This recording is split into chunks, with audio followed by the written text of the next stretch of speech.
Yeah, great parenting job, Jack. The kid makes you breakfast and all you can do is complain. For sure, if we fade, then it's a lie. But you know we are the sun,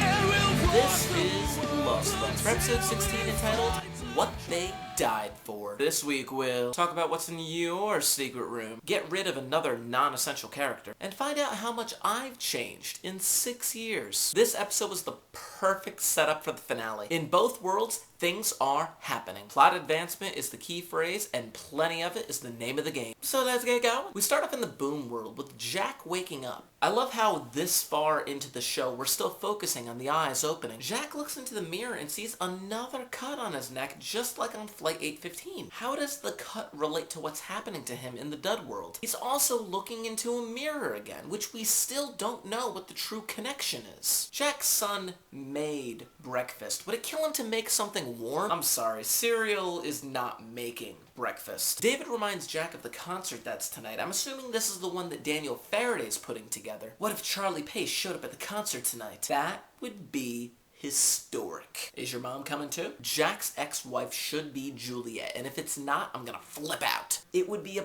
perfect opportunity for her and Sawyer to reunite. Claire walks in. Remember, she was staying with the Shepherds. Ooh, what if she has the baby at the concert? Jack gets a phone call regarding his father's coffin, but it's Desmond on the other end. You know what? I didn't even realize it, but Desmond has an amazing American accent. Dud world, and Jack is stitching up Kate. Just like Kate stitched up Jack in the season 1 pilot. Kate looks white and seriously in trouble, but you all know that she's going to make it. Kate reminisces about Jin and Sun and blames Locke for it. They're gonna have to kill him. What about Saeed? You're not gonna kill Flock for Saeed? Sawyer watches some refuge wash up on shore, and you know that he's beginning to doubt his decisions on the sub. Kate tries to comfort him by putting her head on his shoulder, and you know you wished Hurley would do the same to the other shoulder. Jack knows what they have to do. They have to go find Desmond. And don't you love it that Jack has resumed the leadership position? Boom world, and Locke is back at work at the school, and some students try to butter him up. Desmond's watching him in the car again, turns on the engine, and I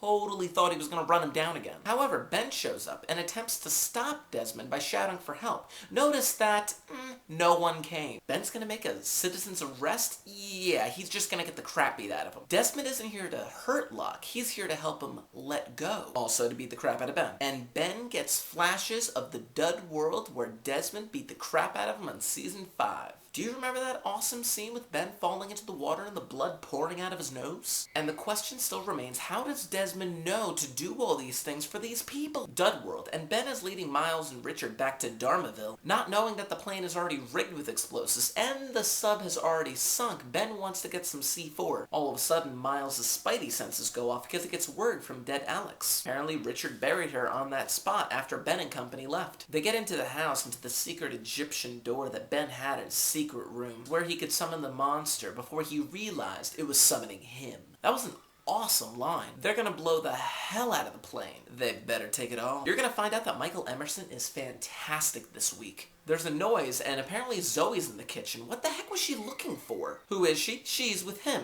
Charles Widmore. Ben wants to know how Charles got back to the island. Apparently, Jacob invited him. And once again, we still don't know how Jacob leaves and returns to the island. Zoe spots Flock coming, and they all have to hide before it's too late. Boom world, and Ben is being treated by the school nurse. Is that the same woman that was having the affair with the principal? Ben is staring into a mirror, which is awesome, and then Locke shows up to talk about what happened. Ben explained how he saw something and how Desmond said that Locke had to let go. The crossovers in the Boom world are so much more close-knit than those in the original timeline. I mean, seriously, as the cop hangs up the phone call from Locke, Desmond walks in. And now Miles is getting ready to go to the concert tonight. It's going to be a collision course for everyone. Desmond turns himself in for running down Locke and for beating up Ben, and it's painfully obvious that he has an alternative motive. He's led back to a cell that's in between Saeed and Kate. This version of Desmond must have all of the memories that Desmond had in the Dud world, or at least they are sharing a consciousness. Maybe Desmond has perfected the ability to jump mindsets at will. and knows what he has to do in each reality in order to save everyone. Or he knows that in one reality he has to do something to destroy it and save the other one. Dud World, Jack and company continue to search for Desmond, and Sawyer begins to feel guilty. As painful as it is to admit, Sawyer's actions may have caused the death of Jin's son Saeed and possibly Frank Lapidus, but no one will mention him. Even though Jack is telling Sawyer it wasn't his fault, Sawyer's still taking it very hard. And then Hurley sees a young Jacob. Young Jacob wants his ashes back, and Hurley has seen a lot of crazy stuff in his time,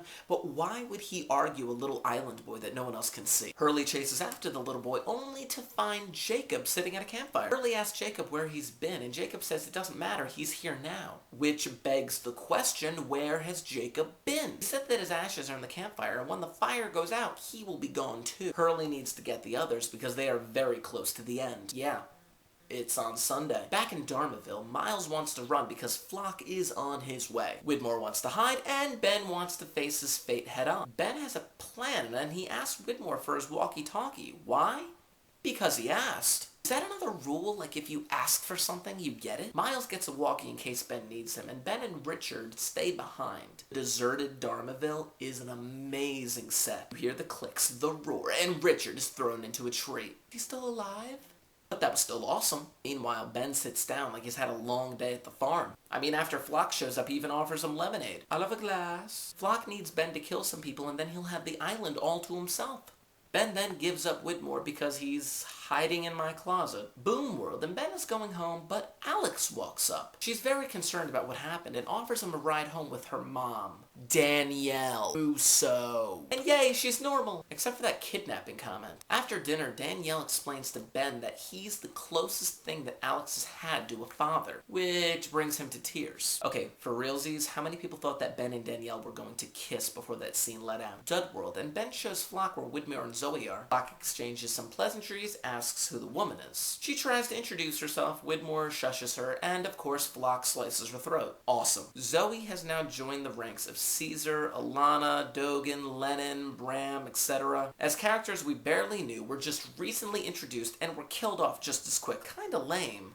But, alright, you told her not to talk to me.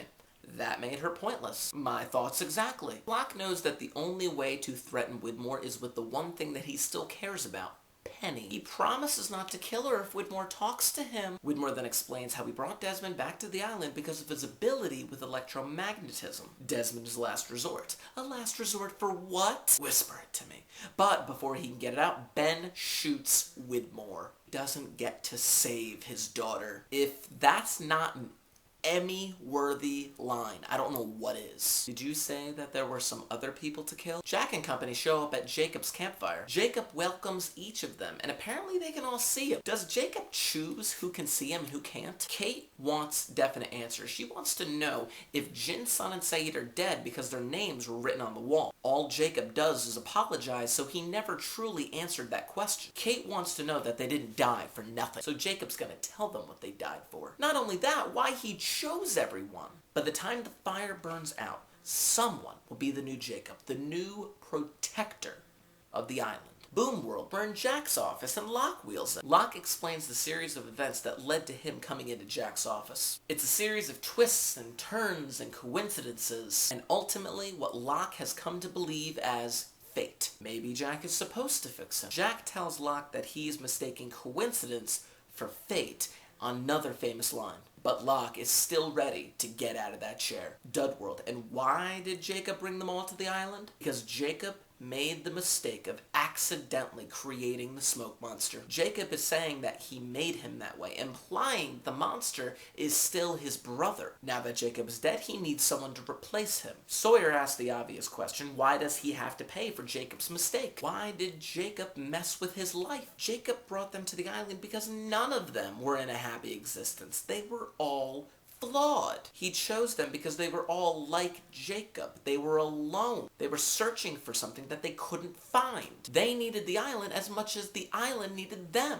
And Kate's name was crossed off the list because she became a mother. It's a simple explanation, but the job is still hers if she wants it. You know what? I actually buy that reason for Kate's name being crossed off the list. Now that she's a mother, she has to take care of another life. and thus she can't protect the island with all of her being. So maybe once she gave up Eren, she became a candidate again. This may also prove that the Quan written on the wall was Jin and not Sun. They must protect the light of the island against the man in black. They have to kill him before he tries to kill them. How do they kill him? No one really knows. How is Jacob going to pick his replacement? He's actually not going to. He wants his replacement to have the one thing that he didn't have, a choice. And something that we've all known for quite a while, Jack is the one who volunteers. This is what he's supposed to do. It's not a question. It's a statement. Sawyer tries to make a joke, which he knows is not the time nor place to make one. Hurley is just glad that it's not him. Jacob then reminds Jack of where he woke up when the plane first crashed in the bamboo field. Beyond that field is where the light is. Are we to infer that that's why Jack woke up in the bamboo field? After 6 years of Lost, are we to imply that it was always supposed to be Jack? Just like Crazy Mom said it was always supposed to be Jacob? Which leads to another question. If it was always supposed to be Jack, then why have all the other candidates? Jacob scoops some water into a cup, says an incantation, which I need the translation on, and offers it to Jack. It's symbolically and literally passing the cup to Jack. And he accepts. How long does he have to do this job? As long as he can. And even if he can't feel it yet, Jack is like Jacob now. Boom world. Kate, Desmond, and Sayid are now being shipped off to County. Man, I hate it when Kate flirts with Sawyer. In the truck, while being transported, Desmond says that it's time to leave. Setting them free, Desmond wants each of them to do something for him. They promise, the truck opens, and it's Ana Lucia? When the camera panned back, you already saw the red Camaro, and then Hurley's yellow Hummer pulls up. If you haven't figured it out already, Hurley is the one paying to set them free. Oh, I didn't know Ana Lucia was going to be here. That is an awesome line, because I love when Hurley is innocent. According to Desmond, she's not ready yet. Can we assume at this point that Hurley has all of his memories from the island and the Dud world, and he's totally in favor of whatever Desmond has planned? This is awesome. Sayid's going with Hurley, and Kate is going with Desmond. They're going to a concert, and it's all coming together. Dud World, where Ben and Flock are just walking along. You know what? I love simplistic answers that are explained in clever ways. Ben simply asks Flock why he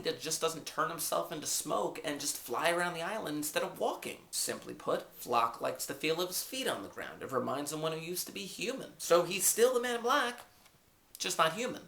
I'll buy that. They get to the well that Desmond was in, and he's not there, and it's pretty obvious that Sayid didn't kill him. Flock explains that Widmore told him that Desmond is a failsafe, a final attempt to stop the Man in Black from leaving the island. Flock is going to find Desmond and get him to help Flock do the one thing he can never do himself. Destroy the island. There's no getting around the fact that this is quite possibly the best setup episode to a series finale ever. Think about it. On the island, Jack is the new Jacob. Desmond is somewhere with an answer in his head. Miles is out there with a walkie-talkie from Ben. Ben is quite possibly acting as a mole theory against Locke. Flock has just admitted to his end game, which is to destroy the island. The alternative timeline, Jack and his son are going to that concert. We may get to meet Jack's ex-wife, whom I really hope is Juliet and falls in love with Sawyer, at the concert. Claire might go into labor, and possible theory might be having twins at the concert. Charlie is nowhere to be seen and might show up at the concert. Locke might be fixed by Jack, but not at the concert. Ben just got his first flashes of the Dud world and finally find out that Alex looks at him as a father figure and might take her out as a father-daughter thing to the concert. And Hurley, Kate, Sayid, and Desmond are on their way to the concert with some sort of special co-ops mission. And you know that Miles is going to be there, Dr. Chang is going to be there, and the Widmore clan, composed of Daniel, Eloise, and Charles, are going to be at the concert. Did I miss anything? I am so super psyched, scared,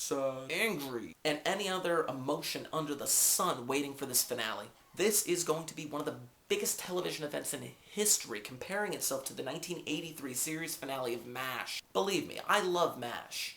But this is Lost. I've been watching this show since I was a junior in college. Since then, I've graduated, got a job, got married, moved twice, grew my hair long, gained and lost 30 pounds, learned how to solve the Rubik's Cube. Oh yeah, and I got a kitty. It's been a crazy 6 years, but I will save my goodbyes for another video. So while I still have some breath in me, why don't we get to some message board chatter?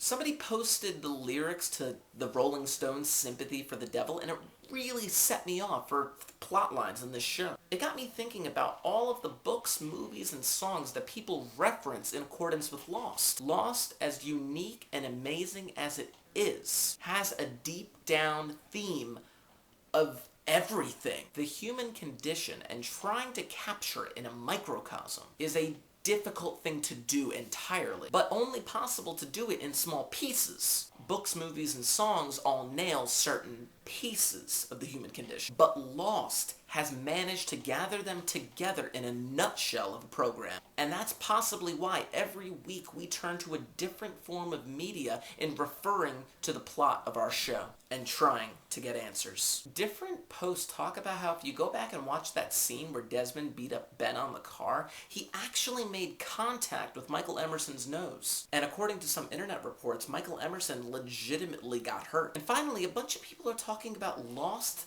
batting average, meaning what percentage of episodes did you watch of Lost when they first aired? I can honestly say that thanks to the internet, I have not missed an episode. I was very fortunate to have started watching Lost when it first premiered September 22nd, 2004, and I was hooked after episode 4, Walkabout. What episode hooked you? Next week's episode, which will air on Sunday, May 24th, is entitled The End. This is it. A retrospective of Lost will air from 7 to 9, and the episode will air from 9 to 11:30. Don't bother me during those times. I will be in Lost mode, 100%. I get the feeling that all next week's video is going to be me sitting here saying wow a lot and eating an apple.